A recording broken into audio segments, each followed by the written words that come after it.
What is this? You haven't made your bed yet? I've told you 3 times already. Now get in here and make this bed. Nagging. I don't think anybody enjoys it. But then there's also its cousin, prodding. Prodding looks something like this. Don't forget, you'll be reciting your poem at co-op tomorrow. Be sure to study it today so you'll be ready. And then later that day, have you studied your poem for tomorrow? And then the next morning before you leave, are you ready to recite your poem? Remember, you're reciting it today. Do you need to study it on the way? Now, some of us could argue that those are just reminders. And if we're honest, we all depend on reminders to some extent. But when they are carried to an extreme, those types of reminders, nagging and prodding, can encourage a habit of laziness. The person you are reminding can become dependent on other people to get her up and doing what she's responsible to do, rather than taking that initiative herself. Such a practice is hardly the recipe for success as an adult. And that's why Charlotte Mason warned us against nagging and prodding and showed us a better way.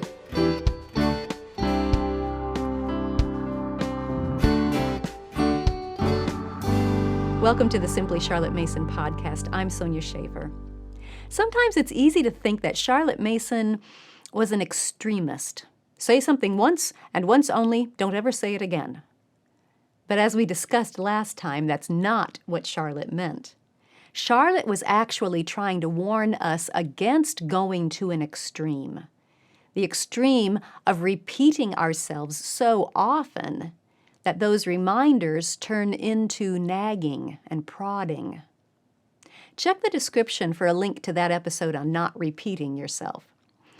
The truth is, and Charlotte wrote this, we all prod, and we all are prodded by others to some extent.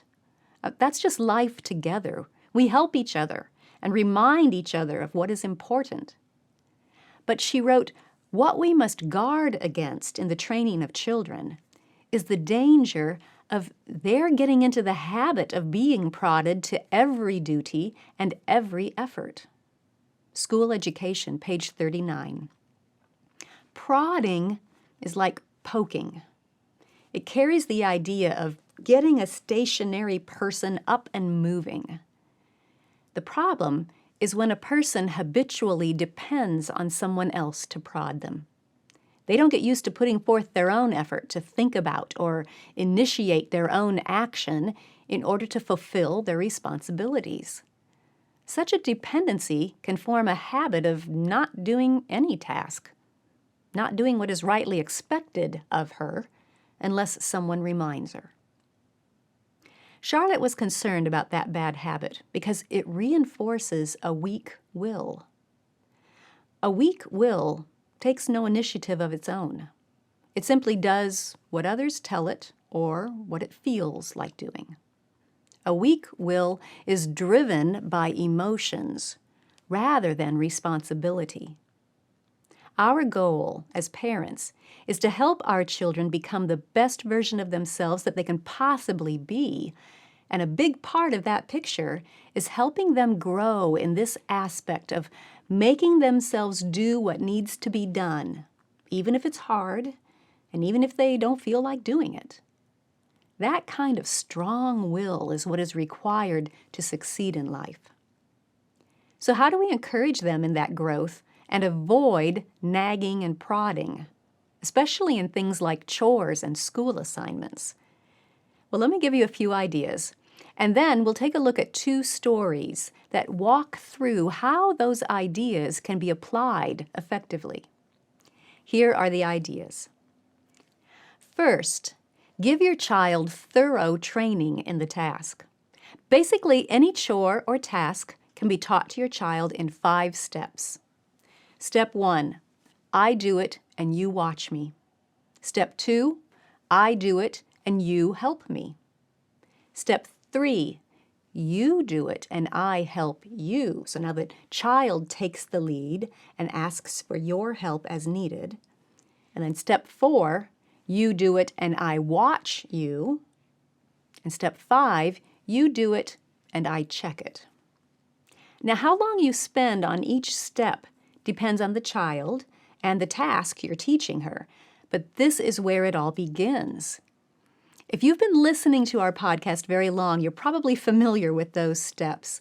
What I want you to notice is how much of that training process involves your physical presence. I think that is a key. Charlotte explained, at first, a child wants the support of constant supervision, but by degrees, he is left to do the thing he ought of his own accord. School Education, page 108. The support of constant supervision. That doesn't mean nagging after the task is not done or not done right. It means proactively engaging with the child while she is working on the task, teaching and training her by degrees, step by step, staying on each step as long as needed until the new task becomes a habit. I think one of the reasons we end up prodding and nagging is because we don't spend enough time on step 4. You do it and I watch you. See, the thing is, we're busy. So once they show us they know how to do the task correctly, we just jump to step 5, assign the task and walk away. But staying on step 4 is about more than just making sure your child can do the task. It's also about proactively reinforcing how to do the task in a correct and timely manner until that becomes a habit. Your presence helps your child stay on task. If you walk away too soon and expect her to do the task without supervision too early in the process, you may be setting yourself up for nagging and prodding reactively. Yes, it's going to take more time to practice step 4 longer. But think of it as an investment in a peaceful home now and raising a responsible adult in the future. The next idea, engage in regular, clear communication. This is going to look different depending on the age of your child, but the key is to be proactive rather than reactive. With younger children, preschoolers for example, you'll most likely need to say, "It's time to clean up the toys," every day. Children that young are not yet at the stage developmentally where they can judge the time of day and remember what needs to be done. But proactively directing them in that routine is different from repeating the directive 5 times in 30 minutes. Clean up the toys. Clean up the toys. Pick up the toys now. It's time to pick up the toys. Because they're not obeying, That's nagging. Do you see the difference? Technically, you're working with steps 2 and 3 with younger children. With older children, no matter where you are in the process, regular, clear communication about the task is vital. Explaining exactly what you expect and why it is important is a starting point.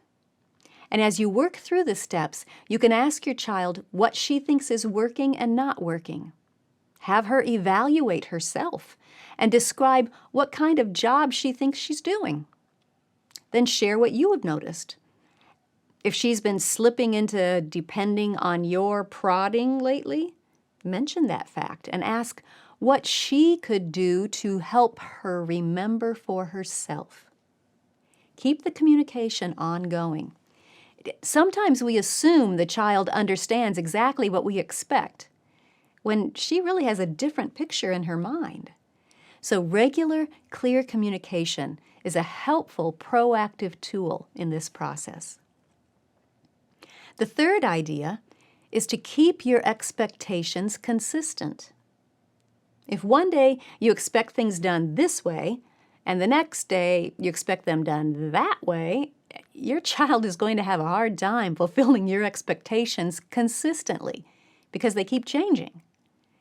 If your child has been doing a certain chore for a while, and lately you find yourself having to nag, take a moment to consider whether you've been consistent in your expectations all along, or if you've let things slide sometimes.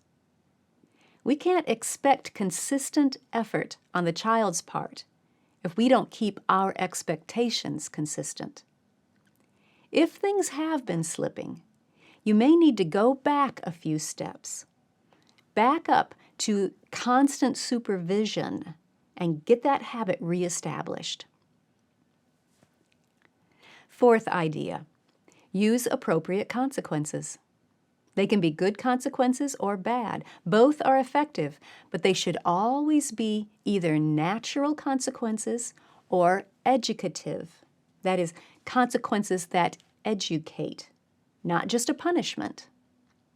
I'll leave a link in the description to an episode we did on consequences. The point I want to make here is that one way you can avoid nagging and prodding is to let a consequence do the talking for you. If you recall the scenarios that I described at the beginning of this episode, consequences could have come into play. In the situation of the child who was preparing to recite a poem at co-op, a natural consequence could have taken the place of the prodding. Well, again, depending on the child's age and abilities. A young child would need you to proactively schedule regular times to work on memorizing and reciting the poem for practice.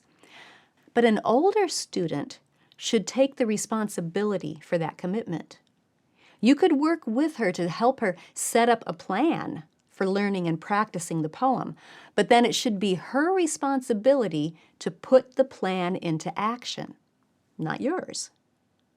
Charlotte Mason wrote, "We prod them continually and do not let them stand or fall by their own efforts." School Education, pages 38 and 39. Taking responsibility is an important part of learning. If the student shows up unprepared, a natural consequence would be that she might falter or stumble her way through that recitation. Now, none of us likes to see one of our children put in an uncomfortable situation like that. But it is a natural consequence that could teach an older student a valuable lesson about taking initiative and doing what she knows she ought to do. In the scenario of the child who is choosing to ignore the reminder to make her bed, an educative consequence might be appropriate. Perhaps she would be required to do the extra work of taking the sheets off, washing and drying them, and putting them back on her bed during her free time. A consequence like that would emphasize that, making your bed doesn't really take all that long. It's a short task. It doesn't require a huge amount of effort. Charlotte wrote, "It would be better for boys and girls to suffer the consequences of not doing their work now and then than to do it because they are so urged and prodded on all hands that they have no volition in the matter. The more we are prodded, the lazier we get, and the less capable of the effort of will, which should carry us to and nearly carry us through our tasks." School Education, pages 39 and 40. Then the fifth idea. It's to model a hopeful, positive attitude throughout the process.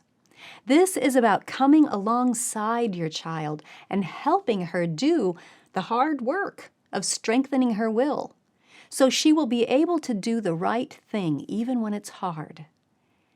Try to think of it not as you against your child, but as you and your child together against the human weaknesses that we all have to battle. Now let's take a look at two stories that Charlotte gave us and see how she applied these ideas. Here are two examples of what they could look like in action. The first story is of a girl who tends to dawdle when sent to get on her shoes. You'll find it in Home Education, pages 119 through 121. Charlotte first reminded us that working on that habit will require an investment of your time and effort.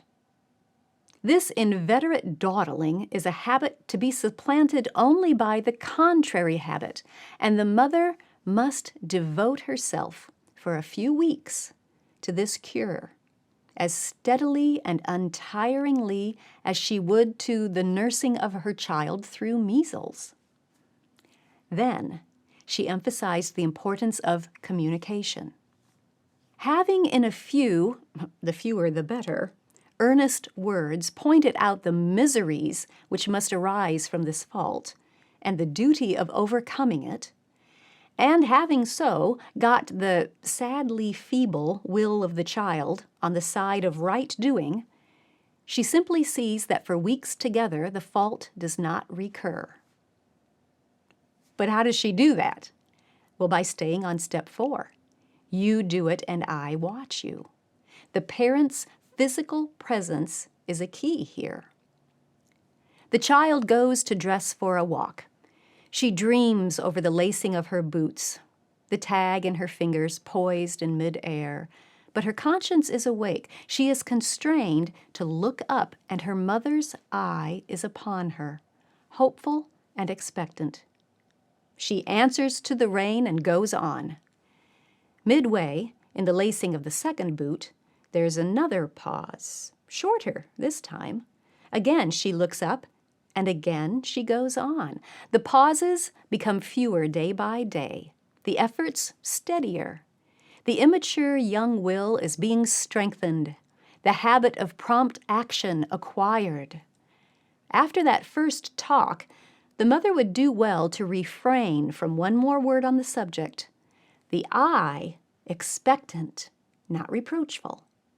And where the child is far gone in a dream, the lightest possible touch are the only effectual instruments. So no nagging, no prodding, but giving your full attention with an attitude of hopeful expectation. Did you notice that? Now, listen to how Charlotte described a great way to phase out your physical presence once the habit is established. By and by, remember, it's a process, so don't get in a hurry. And communication is going to come back into play at this step.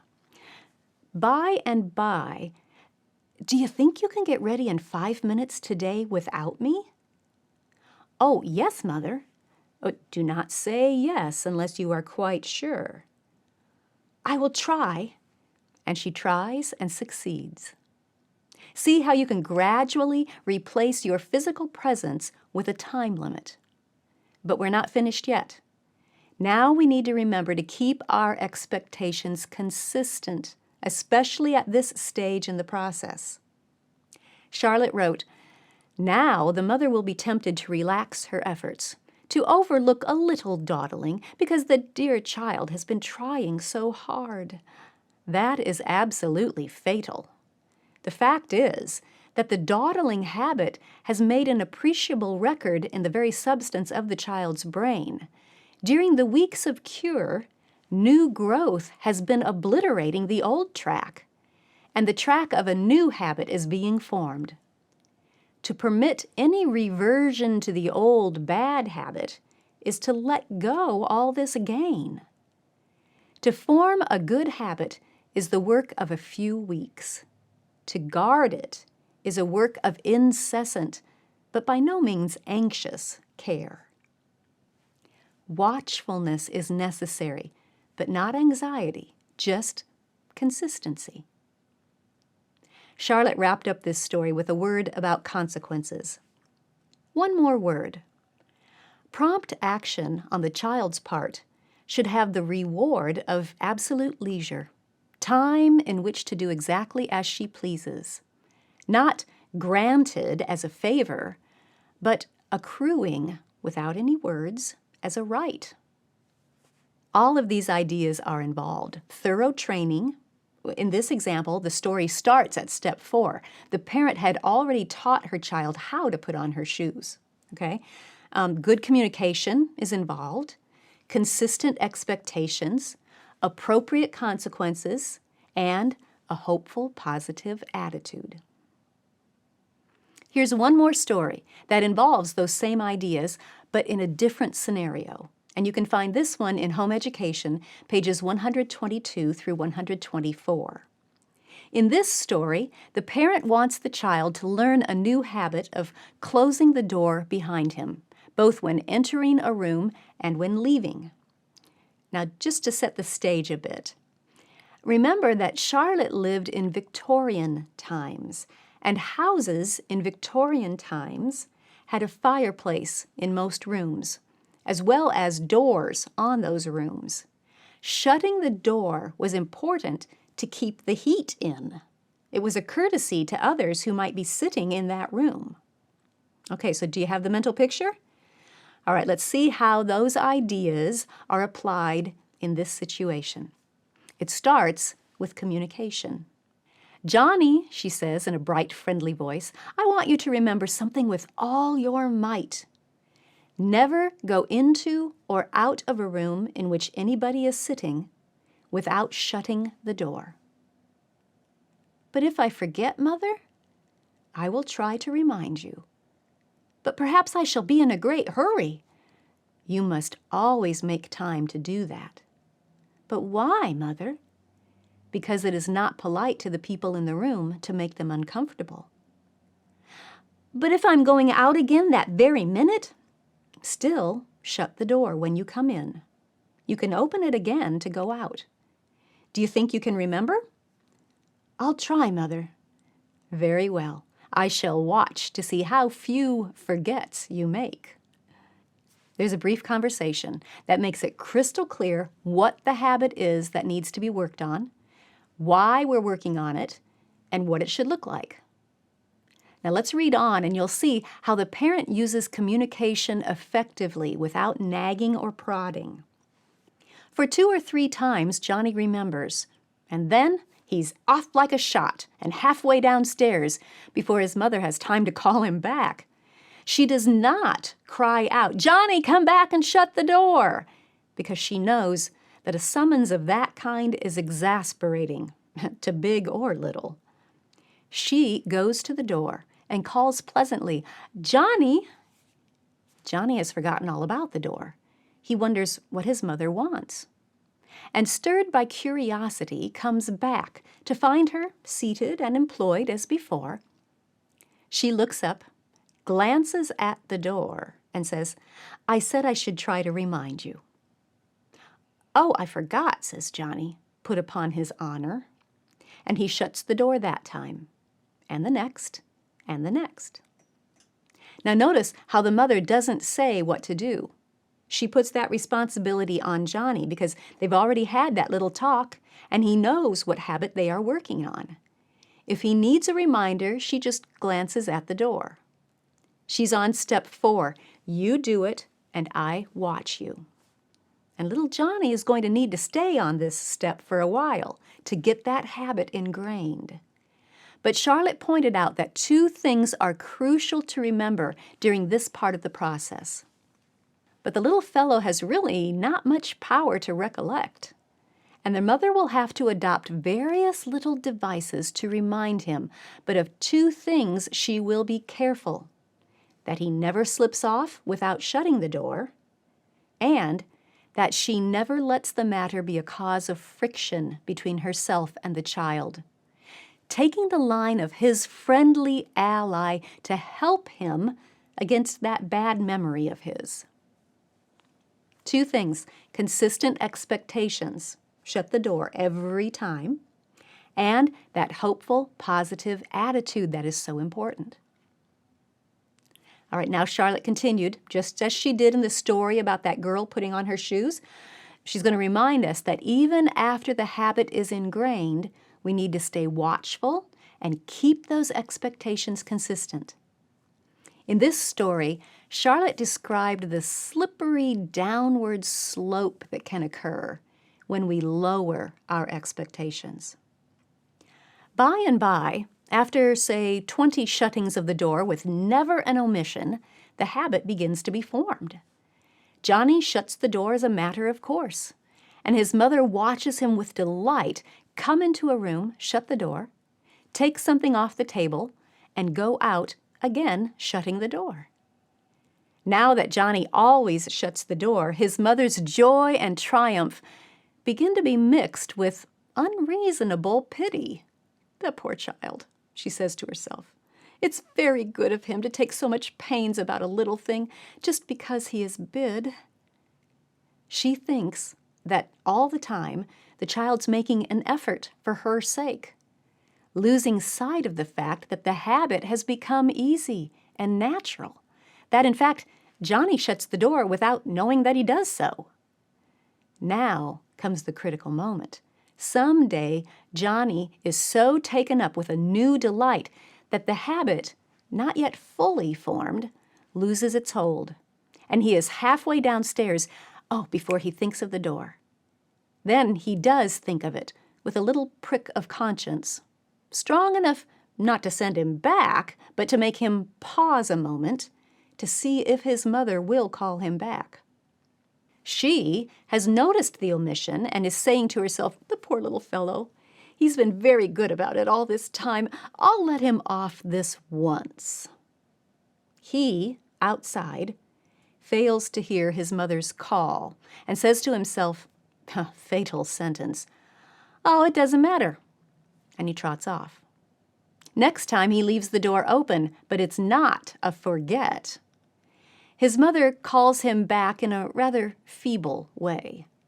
His quick ear catches the weakness of her tone, and without coming back, he cries, "Oh, Mother, I'm in such a hurry," and she says no more, but lets him off. Again, he rushes in, leaving the door wide open. "Johnny," in a warning voice, "Oh, I'm going out again in just a minute, Mother." And after 10 minutes rummaging, he does go out and forgets to shut the door. The mother's mistimed easiness has lost for her every foot of the ground she had gained. So, to avoid nagging and prodding, the things to keep in mind are, number 1, to give thorough training, which requires your physical presence for most of the steps. Number 2, to engage in good communication throughout the process, not long and drawn out, but clear and concise. Step 3, to keep your expectations consistent, especially when it seems like the habit is beginning to stick. Step 4, to use appropriate consequences, natural or educative, good or bad. And step 5, to model a hopeful, positive attitude, coming alongside your child as her ally to help her learn how to strengthen her own will enough to take the initiative and do what she knows is right even when it's hard. It's not a quick fix. It's a process. There will be ups and downs along the way. You will make some mistakes, and so will your child. But if you keep your heart focused on these ideas, I think you will see happy results. Check the description box for links to the previous episodes that I mentioned. Thanks for joining me. I'll see you next time.